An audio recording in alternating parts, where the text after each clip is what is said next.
que você faria se por acaso um dia você fosse um comerciante e tivesse comprado pasta de dentes em excesso?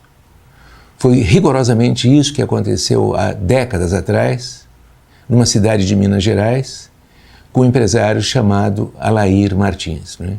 Ele tinha uma pequena venda, comprou pastas de dente em excesso, não ia conseguir vender todas aquelas pastas de dente dentro do prazo de validade, e ele resolveu sair vendendo as pastas de dente para os comércios vizinhos a ele, né?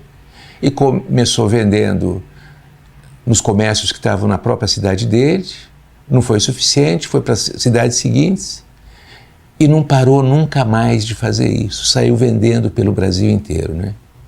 O Alair Martins é o gênio, é o idealizador, o fundador e quem conseguiu colocar em pé o maior atacadista do Brasil, um dos maiores atacadistas do mundo, Martins, não é?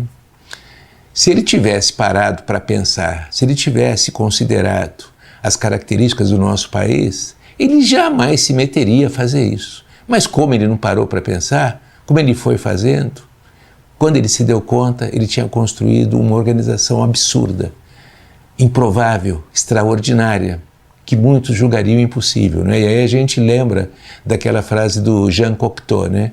Como não sabia que era impossível, foi lá e fez, né? Qual o grande desafio de uma organização atacadista num país como o nosso, de dimensões continentais? O primeiro desafio é esse, um país de dimensões continentais.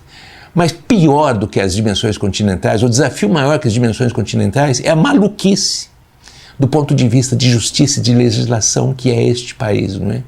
Para vocês terem uma ideia da rotina diária do Martins e de toda a sua equipe de milhares de colaboradores, a situação é mais ou menos o seguinte, não é? Ele cobre hoje aproximadamente quase a totalidade dos municípios brasileiros. De verdade, ele chega a 5.600 municípios, não é? Para fazer isso, ele tem 1.600 veículos próprios, ele entrega produtos em 480 mil pontos de venda desses 5.600 municípios, e tudo isso já é difícil, mas tem uma coisa que complica isso para burro, né?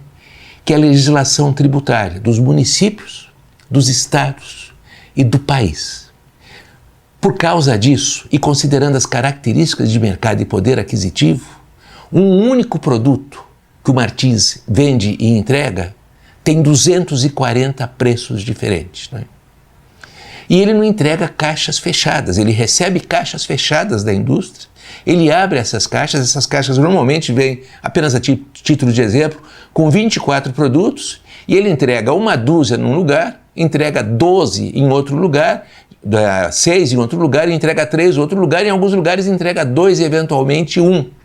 E em cada lugar que ele entrega, ele tem que todos os dias atualizar os computadores dele para que eles aloquem da maneira mais correta e precisa possível o tributo que incide sobre aqueles produtos, porque em cada município, cada estado, e dependendo da região, é um tributo absolutamente diferente, ou seja, uma coisa absolutamente maluca, né? Um trabalho que qualquer pessoa com o mínimo de juízo jamais se meteria a fazer se fosse planejar, se aventurar no negócio de atacados num país como o nosso, né?